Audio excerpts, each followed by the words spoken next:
Hello everyone, मैं Krishna Chaudhary math with Krishna के YouTube channel पर आप सभी का एक बार फिर से हार्दिक स्वागत है। प्यारे बच्चों, लोग आज की इस महत्वपूर्ण क्लास में आगे हम लोग अलंकार पे चर्चा करेंगे। यमक अलंकार। अभी तक हमने अनुप्रास अलंकार के पांचों भेदों पे चर्चा किया।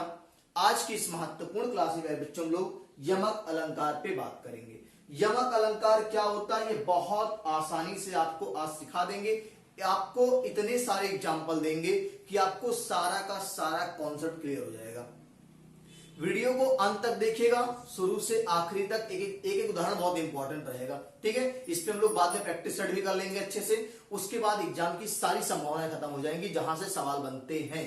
ठीक है, तो प्यारे बच्चों, आप लोग इस महत्वपूर्ण सेशन को अपने व्हाट्सएप, फेसबुक, इंस्टाग्राम सब जगह शेयर कर दीजिए। फिर हम लोग आगे बात करते हैं। सभी प्यारे बच्चे इस महत्वपूर्ण सेशन को एक बार जबरदस्त तरीके से लाइक कर दीजिए और शेयर कर दीजिए। ठीक है, चलिए, आप सभी का स्नेह और प्यार रहेगा तो बहुत अच्छे से आप लोग चीजों को बहुत अच्छे से इस छोटे से प्लेटफॉर्म पे आप सीख लेंगे। ठीक है प्यारे बच्चों, यमक अलंकार आपको समझना क्या है, कैसे इसको हम लोग जानेंगे, आप लिखते चलिएगा।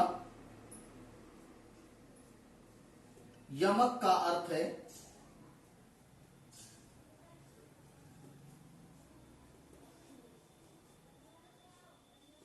यमक शब्द का अर्थ है जोड़ा। यमक शब्द का अर्थ क्या है? जोड़ा। कहने का मतलब क्या है? परिभाषा की बात अगर हम करें प्यारे बच्चों, पहचान की बात करें तो क्या होगा? एक शब्द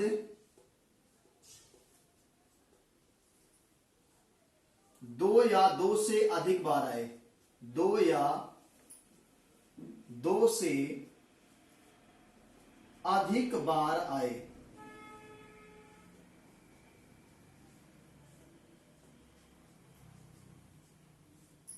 ध्यान देना है प्यारे बच्चों, एक शब्द दो या दो से अधिक बार आए लेकिन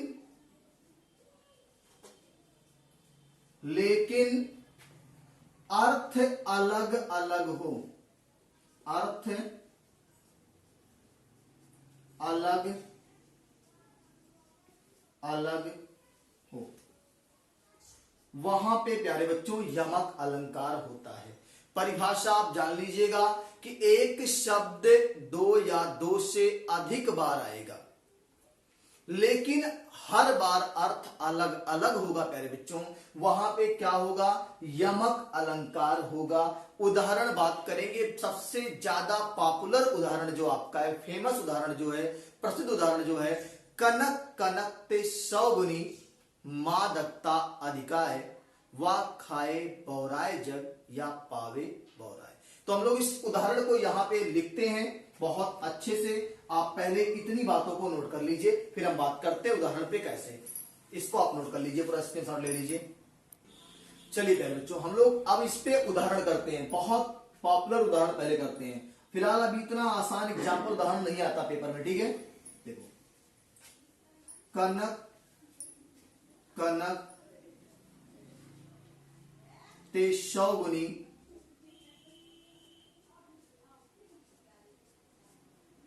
मादकता अधिकाय।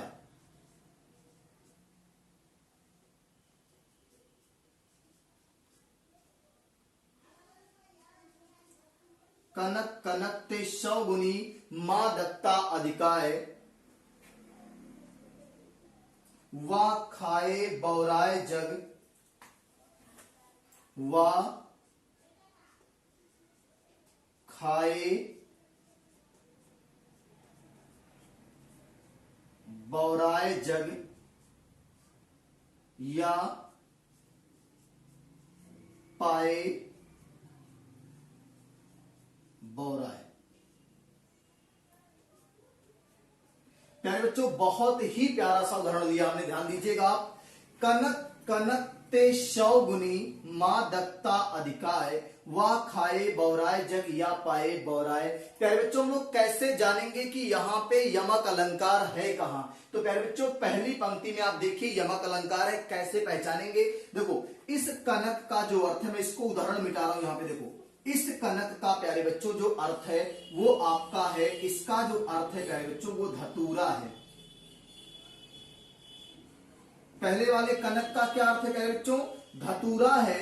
और दूसरे वाले जो कनक का अर्थ है प्यारे बच्चों, मैं यहां पे थोड़ा सा परिभाषा आपने लिख लिया होगा, तो ये लाइन मैं आपको यहां से हटा देता हूं।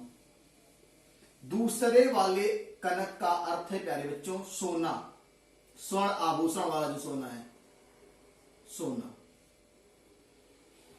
बात समझ में आ गई। कनक शब्द का जो पहला अर्थ है वो धतूरा है और दूसरे वाले कनक का अर्थ प्यारे बच्चों क्या है, सोना है। अब कैसे जानेंगे, देखो दो शब्द, सॉरी कनक शब्द दो बार आया है। कितनी बार आया, दो बार आया है। दोनों के अर्थ अलग अलग हैं प्यारे बच्चों। कैसे हैं, कनक मतलब धतूरा, कनक मतलब सोना, तो यमक अलंकार हुआ ना। अर्थ देखो ध्यान से, कनक कनकते 100 गुनी मादकता अधिकाय, यानी एक कनक के दूसरे कनक से जो मादकता मतलब क्या होता है, नशा। क्या होता है, नशा। यानी एक कनक का दूसरे कनक से 100 गुना नशा ज्यादा है। 100 गुना क्या है, नशा ज्यादा है। अब किसका, धतूरे का सोने से 100 गुना नशा ज्यादा बता रहा है। कनक कनकते 100 गुनी मादकता अधिका, यानी एक कनक का दूसरे से 100 गुना नशा ज्यादा है। अब देखो, वह खाए बौराए जग, एक को खाने से संसार पागल हो जाता है, एक को पाने से संसार पागल हो जाता है। कहने का मतलब अगर कोई धतूरा खा लेगा तो भी पागल हो जाएगा, और अगर कोई अधिक से अधिक सोना पा जाए, अफ्रीका की सोने की खान उसको मिल जाए, तो वो भी पागल हो जाएगा कि का लुकवाई कहां उदी भाषा में। क्या कहेगा, उसका लुकवाई कहां उदी भाषा में, और सही से देखेंगे उसको छुपाए कहां, ये सोच के वो पागल हो जाएगा।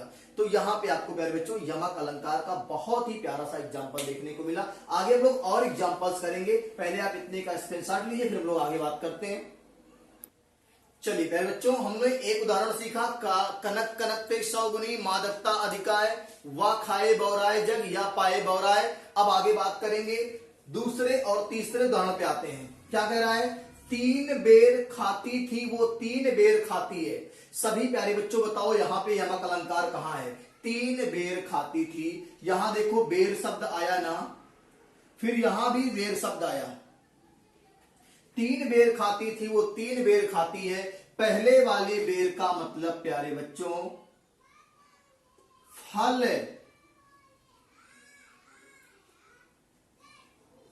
खाने वाली बेर, खाने वाली बेर।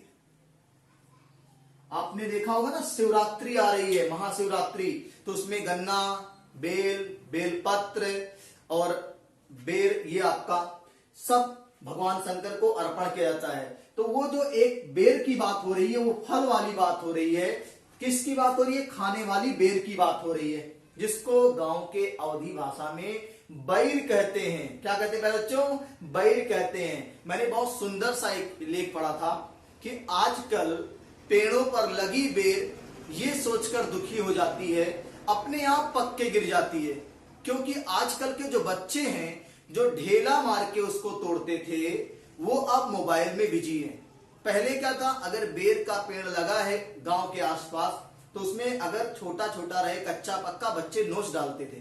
अब आज के समय में क्या है, बच्चे इतने बिजी हो गए मोबाइल में कि वो बेर खुद ही निराश होके, हताश होके अपने आप बेचारी गिर जा रही है, कोई तोड़ने वाला नहीं है। ऐसा आ गया समय। तो 3 बेर खाती थी वो 3 बेर खाती है। पहले बेर का मतलब फल, खाने वाली बेर, और ई बेर का मतलब पहाड़, समय की बात कर रहा है। किसकी बात कर रहा है, समय की बात कर रहा है। जिसे क्लोज कह दो गांव में, काओ बहनी कै दाई तू खाते हो, कै जून खाते हो, कै बेर खाते हो, सुबह दोपहर शाम, ऐसे कहते ना। तो बेर का मतलब पहाड़ या समय, मतलब कितने टाइम खा रही है। तो यहां पे 3 बेर खाती थी वो 3 बेर खाती है, इसका मतलब एक फल खाने वाली बेर की बात हो रही है, और एक बेर का मतलब पहाड़ या समय की बात हो रही है, यानी कितने टाइम की बात हो रही है, कितनी बार वो खा रही है। ठीक है, इस उदाहरण को आप अच्छे से नोट कर लीजिए। हम लोग दूसरे एग्जाम्पल पे बात करते हैं, हो जाएगा। चलिए, अब आपको ये बात समझ में आ गई कि यहां पे बेर शब्द कितनी बार आया प्यारे बच्चों, बेर शब्द 2 बार आया। एक बेर का अर्थ आपने देखा क्या, एक बेर का अर्थ आपने देखा फल खाने वाली बेर थी, दूसरा पहाड़ या समय, जिसको जून कहते हैं। 1 जून, 2 जून, 3 जून, कई जून खावो, ठीक है, वही आपका है। चलो देखो ध्यान से, काली घटा का घमंड घटा। जब बादल, कभी कभी जब बरसात होने को होता है तो बहुत अच्छे से घटा लगती है, कभी पूरब कभी उत्तर कभी दक्षिण, आप देखेंगे तो घटाएं लगी रहती बादलों की, काली काली एकदम डरावनी सी, तो बहुत सुंदर लगती देखने में। तो ये कह रहा है काली घटा। इस घटा का मतलब, दो बार आया घटा प्यारे बच्चों, दो बार घटा शब्द आया। इस घटा का अर्थ प्यारे बच्चों बादल से लिया गया है, बादलों की जो घटा लगी है। और इस घटा का मतलब प्यारे बच्चों कम होने से लिया गया। किससे? कम होने से लिया गया है।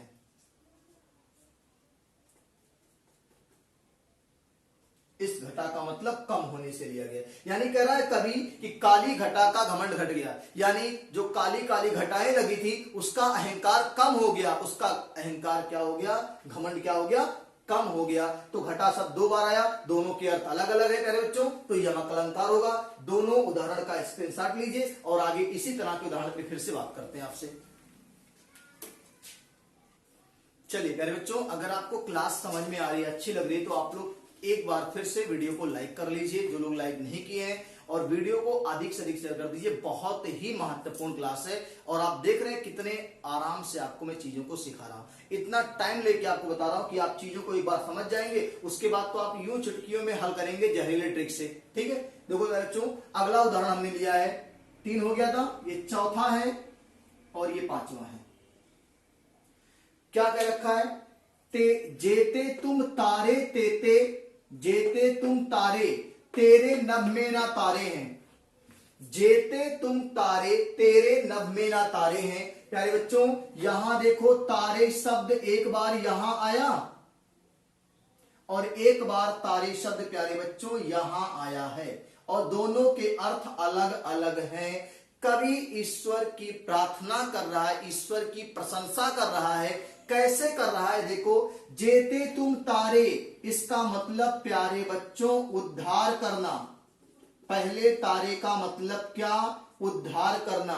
कवि ईश्वर की प्रशंसा करते हुए कहता है कि जेते तुम तारे, जितने लोगों का आपने उद्धार कर दिया, तारे मतलब उद्धार करना। तेरे नभ में ना तारे हैं, ये आकाश वाले सितारों की बात हो रही है। किसकी बात हो रही है? आकाश वाले सितारों की बात हो रही है। प्यारे बच्चों समझिएगा, तारे शब्द दो बार आया, दोनों के अर्थ अलग अलग। पहले के क्या? उद्धार करना। कवि ईश्वर की प्रशंसा कर रहा है। कैसे? कि जेते तुम तारे, जितने लोगों का आपने उद्धार कर दिया, उतने तो आपके आकाश नभ मतलब आकाश में सितारे भी नहीं है, तारे भी नहीं है।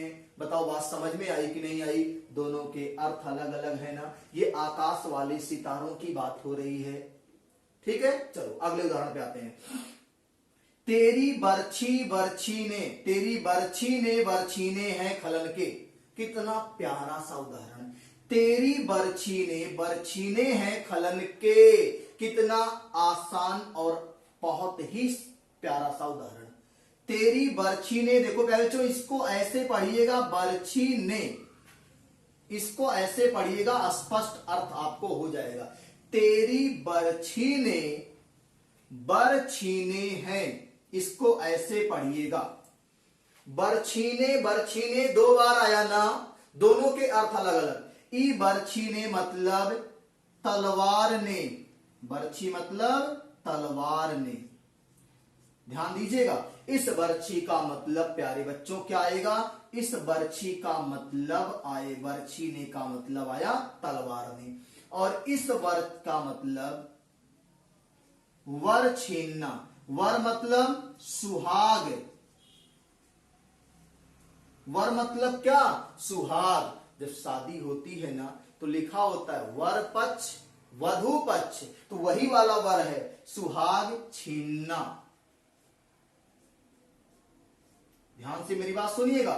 इस बरछी का मतलब तलवार ने, और इस वर छीने, इसको ऐसे पढ़िएगा वर छीने। वर मतलब सुहाग छीने, वर मतलब सुहाग छीने। अब खलन मतलब प्यारे बच्चों क्या होता है, इसका अर्थ जान लो, अपने आप क्लियर हो जाएगा।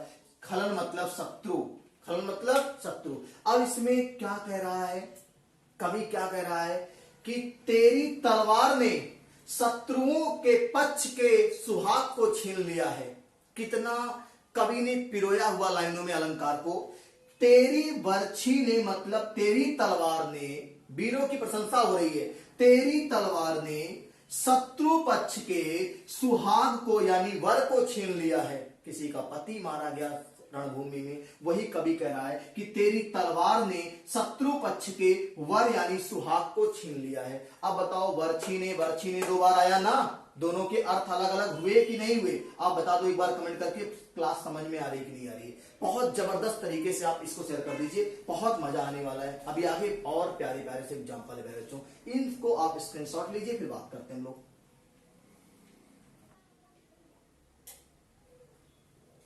चलिए प्यारे बच्चों, हम लोग एक बहुत ही प्यारे से 6वें नंबर के उदाहरण पे आते हैं यमक अलंकार के। अभी तक आपने जितने एग्जाम्पल देखे बहुत ही यूनिक थे और बहुत ही यूनिक तरीके से आपने उसको सीखा। छठवां देखिएगा, बहुत आसानी से आप सीखेंगे। माला फेरत जुग भया, फिरा न मन का फेर, कर का मन का डार दे, मन का फेर। माला फेरत जुग भया, फिरा न मन का फेर, कर का मन का डार दे, मन का फेर। प्यारे बच्चों, यहां देखो मन का शब्द एक बार यहां आया, एक बार यहां आया, एक बार यहां आया, और इसमें दूसरी लाइन में यमक अलंकार है, इसके दूसरी लाइन में यमक अलंकार है। इस मन का और इस मन का मतलब दोनों एक ही अर्थ है, इसका और इसका अर्थ अलग अलग हो जाएगा। अब दो कैसे? माला फेरत जुग भया, फिरा न मन का फेर। यहां मनका का मतलब हृदय का, मनका का मतलब हृदय का, और इस मनका का मतलब भी प्यारे बच्चों हृदय का। आदत से कह सकते हो इसको, या स्वभाव कह सकते हो आप इसको। बात समझ में आ रही है? इस मनका का मतलब, इस मनका का मतलब दोनों एक ही है। हृदय से आप कह सकते हो हृदय का, या स्वभाव का, या आदत का। और इस मनका का मतलब प्यारे बच्चों मोतियों की माला, मोतियों की माला। अब देखो ध्यान से, कितनी आसानी से मैं आपको सिखा देता हूं। कवि कह रहा है क्या? माला फेरत जुग भया।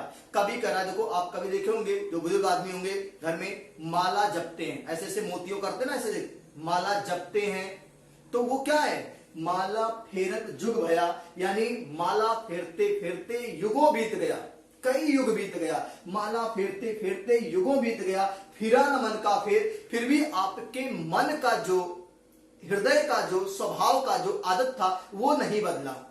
कहने का मतलब समझ रहे हैं कि माला फेरते फेरते युग बीत गया, लेकिन आपके हृदय का, आपका स्वभाव जो था, जो आपकी आदत थी, वो नहीं फिरी, वो नहीं बदली। आगे देखो, कर का मन का डाल दे। कर मतलब हाथ का, कर मतलब हाथ, कर का मन का डाल दे।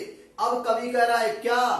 कर का मन का मतलब हाथ की जो मोतियों की माला, जिसको तू पिरो रहा है, जिसको तू क्या कर रहा है? फेर रहा है, उसको डाल दे, उसको रख दे। कभी कह रहा है ना, कभी कह रहा है कर का मन का डाल दे।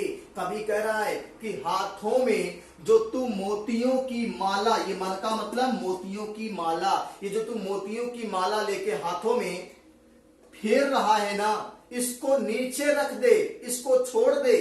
मन का फेर, अपने अंदर की, अपने हृदय की आदत को, स्वभाव को बदल दे। इससे कुछ नहीं होने वाला है।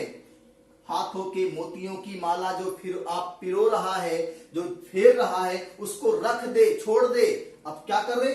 मन का फेर, यानी अपने मन के, यानी हृदय के स्वभाव को, अर्थात स्वभाव को या आदत को बदल ले।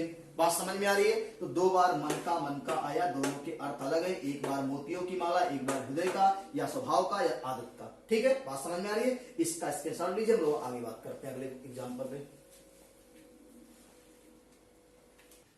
चलिए प्यारे बच्चों, आपको हम लोग अगले एग्जाम्पल पे लेके चलते हैं। बहुत ही प्यारा सा राधा और कृष्ण का उदाहरण है प्यारे बच्चों।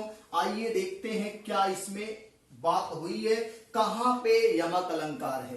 प्यारे बच्चों दूसरी लाइन, तीसरी लाइन, पहली लाइन, सब जगह देखो उर्वशी शब्द यहां आया, उर्वशी शब्द यहां आया, उर्वशी शब्द यहां आया। तो आपको समझ में आ गया होगा कि एक शब्द दो से अधिक बार आया है या दो बार आया है तो यमक अलंकार होगा। अब कैसे यमक अलंकार होगा, सबके अर्थ अलग अलग होते हैं। तो कैसे, इस उर्वशी का मतलब अप्सरा, इस उर्वशी का मतलब प्यारे बच्चों अप्सरा का नाम है। उर्वशी नाम की अप्सरा थी। किस नाम की? उर्वशी नाम की अप्सरा थी। अब उर्वशी नाम की हीरोइन भी है, उससे आपको नहीं जाना है, ठीक है। उर्वशी नाम की अप्सरा थी। इस उर्वशी का मतलब अप्सरा, इस उर्वशी का मतलब प्यारे बच्चों हृदय में बसी। किसमें बसी? हृदय में बसी। उर्वशी का मतलब क्या है? हृदय में बसी। उर माने हृदय, और इस उर्वशी का मतलब गले का हार, गले का, गले में जो पहना जाता है हार प्यारे बच्चों, या आप हार कह सकते हो या तो आप आभूषण कह सकते हो। गले का हार या आभूषण, बताओ सबके अर्थ स्पष्ट हो गए होंगे आपको। पहले उर्वशी मतलब उर्वशी नाम की अप्सरा की बात हो रही है, दूसरे उर्वशी का मतलब हृदय में बसी, और तीसरे उर्वशी का मतलब गले का हार या आभूषण की बात हो रही है प्यारे बच्चों। बताओ इतनी बात अगर आप समझ गए तो हम लोग इसको अर्थ के साथ समझते हैं।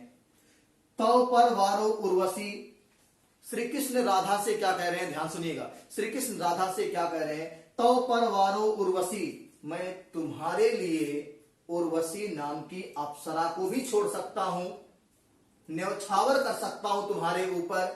सुन राधिके सुजान, हे प्रियतम राधिके, सुंदर राधिके, मैं तुम्हारे लिए उर्वशी नाम की अप्सरा को भी न्यौछावर कर सकता हूं।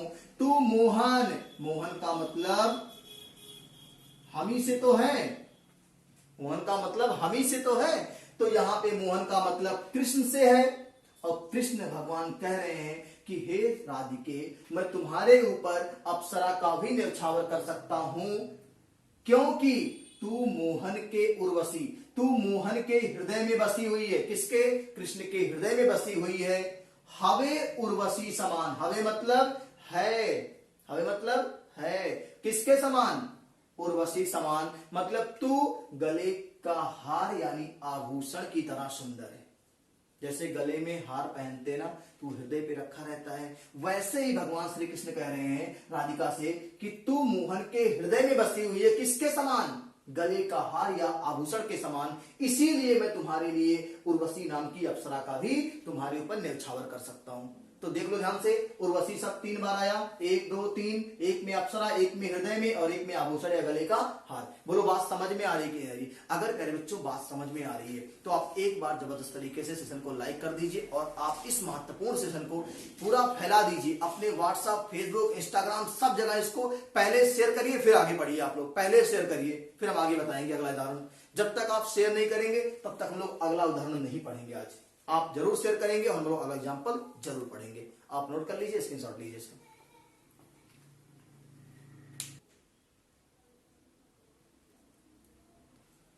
चलिए पहले बच्चों लोग अगला उदाहरण देंगे। 8वां क्या कह रहा है?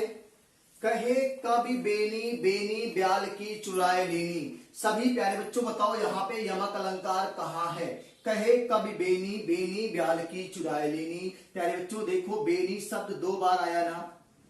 जब कोई शब्द 2 बार आएगा और उसके अर्थ अलग अलग होंगे, या 2 से अधिक बार आएगा उसके अर्थ अलग अलग होंगे, तो वहां यमक अलंकार। पहले बेनी का मतलब प्यारे बच्चों कवि का नाम, हिंदी में एक कवि थे बेनी। पहले कवि, बेनी का मतलब किसका नाम? कवि का नाम। और दूसरे बेनी का मतलब प्यारे बच्चों चोटी, दूसरे बेनी का मतलब चोटी। और ब्याल मतलब आप समझ लीजिए, अर्थ जानते रहिए। ब्याल मतलब सर्प, ब्याल मतलब सर्प माने ठटार, घुंघन, ये तो होता है। चलो प्यारे बच्चों, कहे कब बेनी बेनी ब्याल की चुराए लीनी। अब कवि कह रहा है कि कवि का नाम है यहाँ बेनी मतलब छोटी। कब वो सुने हो गांव में चुरकिया हवा सांप, बच्चे कहते हैं गांवों में कथा वथा सॉरी खीसा उसा में ना, कहानी वहानी में, कि जब कोई सांप 1000 साल जी जाता है तो इच्छाधारी हो जाता है, जैसा फिल्मों में दिखाते हैं, और ओकरे चुरकी जाम जाते हैं सर पे। आप सुने होंगे ऐसे। तो कह रहा है कि बेनी ब्याल की चुराए लेनी मतलब सांप की चोटिये चुरा लिए। कहे कब बेनी बेनी ब्याल की चुराए लेनी। प्यारे बच्चों, तो बेनी मतलब कवि का नाम, बेनी मतलब चोटी। बोलो बात समझ में आई कि नहीं आई? ब्याल मतलब सर्प होता है। तो बेनी शब्द 2 बार आया, दोनों के अर्थ अलग अलग। चलो अगले उदाहरण पे आते हैं। सजना है मुझे सजना के लिए, कहां लिखा होता है? ट्रक के पीछे लिखा होता है, बुरी नजर वाले तेरा मुंह काला। एक तो ट्रक वाले ने हद लिख दिया था, उसने लिखा था कि दम है तो पास कर वरना बर्दाश्त कर। मतलब अगर तुम्हारे दम हुए तो ओवरटेक करके निकल जाओ, न पीछे पड़ा रहो, हार ना बजाओ।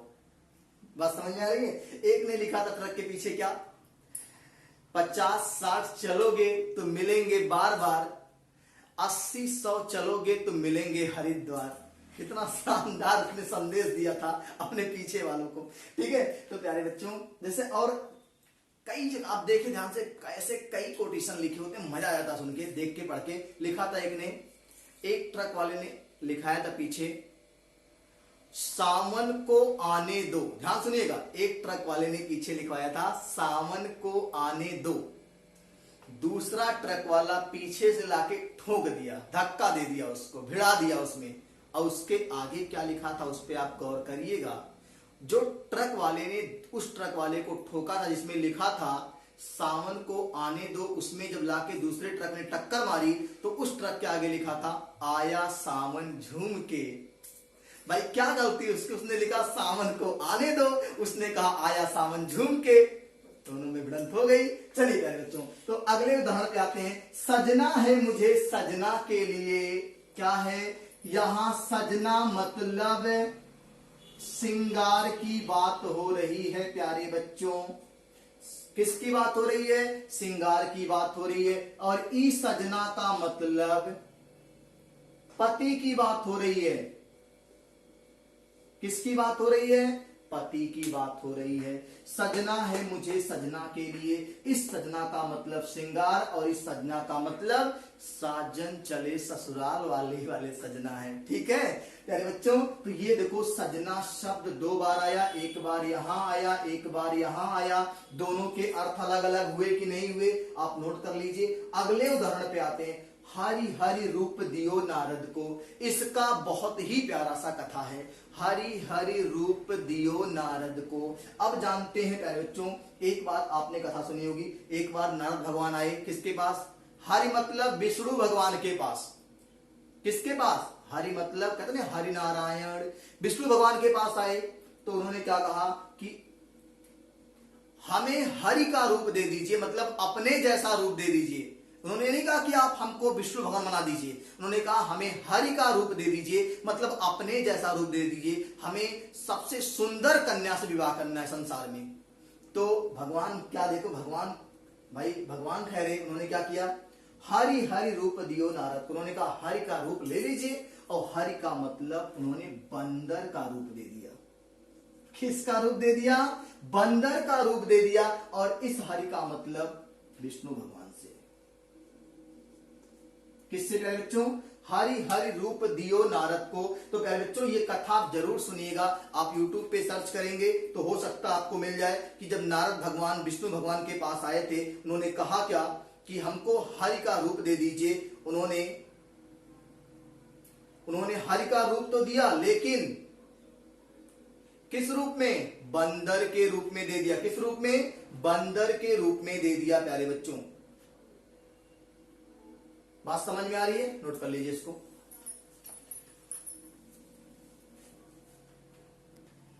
चलिए प्यारे बच्चों लोग अगला उदाहरण लेंगे।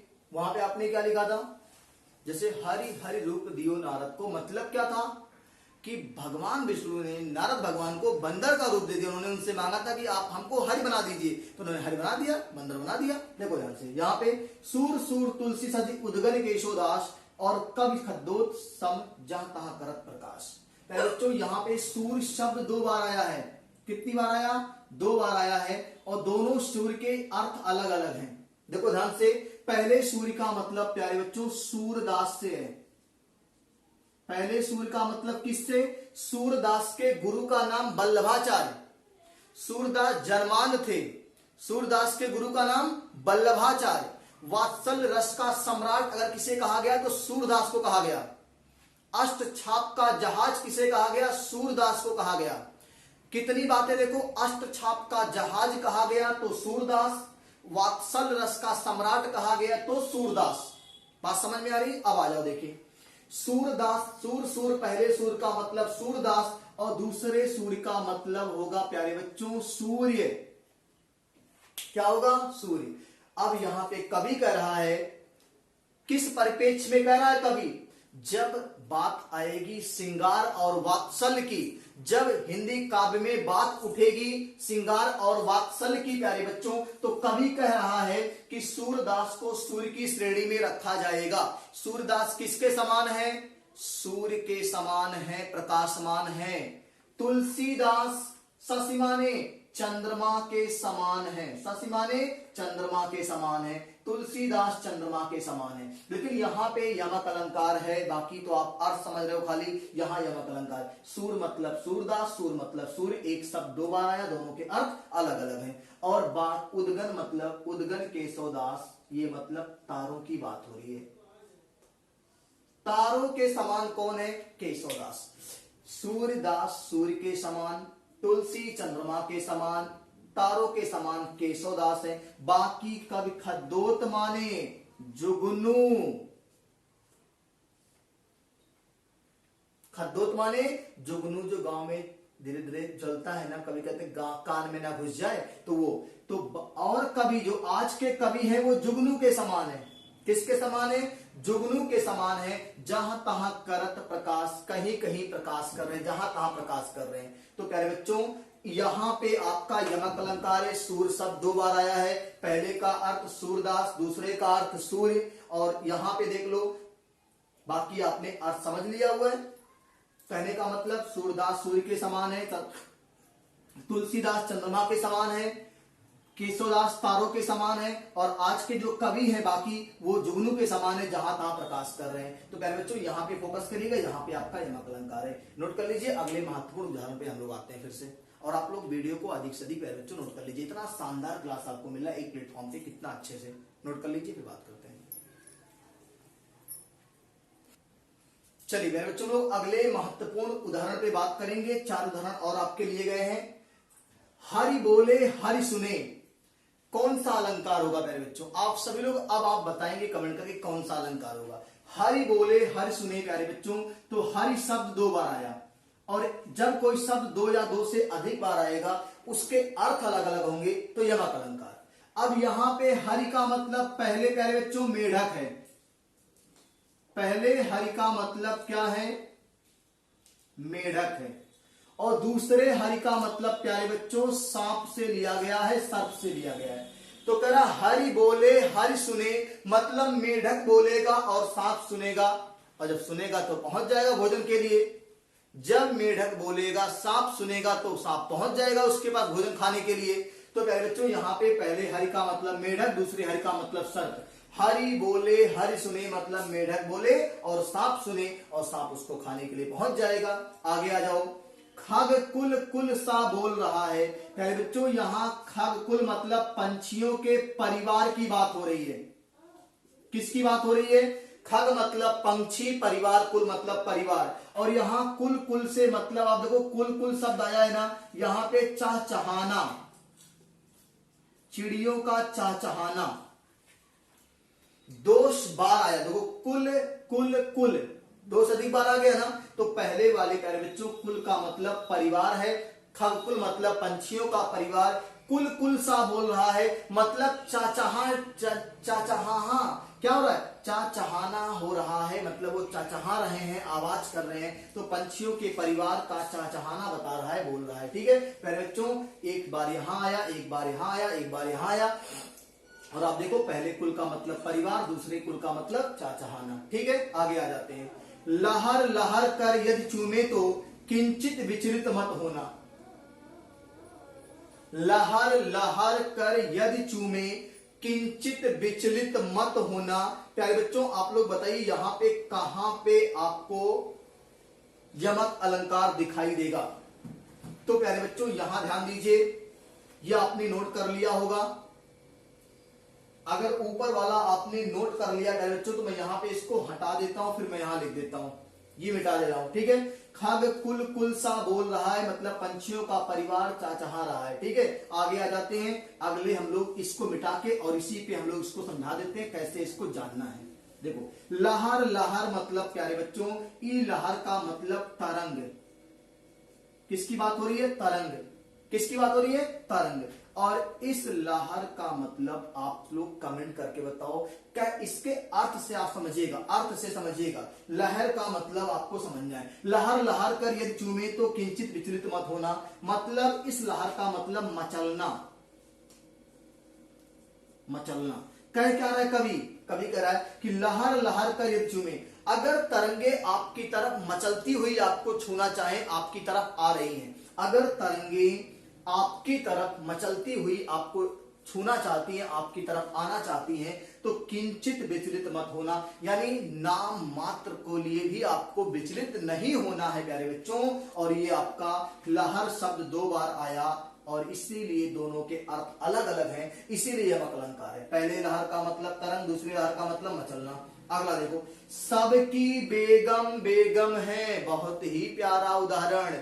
सबकी बेगम बेगम है, तो प्यारे बच्चों यहां पहले बेगम का मतलब पत्नी, पहले बेगम का मतलब पत्नी, और दूसरे बेगम का मतलब बिना गम का। आपको साफ साफ दिख रहा होगा ना, दूसरे बेगम का मतलब मैं यहां लिख दे रहा हूं बिना गम का, और पहले बेगम का मतलब पत्नी। कह रहा है कवि कि सबकी बेगम बेगम है, मतलब सबकी पत्नी बिना गम की है। तो प्यारे बच्चों आज का ये महत्वपूर्ण सेशन यहीं पे समाप्त करते हैं। हम लोग अगले महत्वपूर्ण क्लास में श्लेष अलंकार पे चर्चा करेंगे, ऐसे ही बहुत ढेर सारे उदाहरण के साथ, एकदम व्याख्या के साथ, इतना शानदार तरीके से जैसे आपने आज यमक अलंकार को सीखा हुआ है। पूरी वीडियो को शुरू से लास्ट तक देखिएगा, बिल्कुल स्किप मत करिएगा, और पूरा नोट्स बना लीजिएगा, बहुत काम आएगा। ये पूरा आपको एक प्लेटफॉर्म पे मिल जाएगा, बहुत आसान भाषा में। और आपने वीडियो को देखा, आपको अच्छा लगा है तो आप लोग वीडियो को सब्सक्राइब करेंगे चैनल को।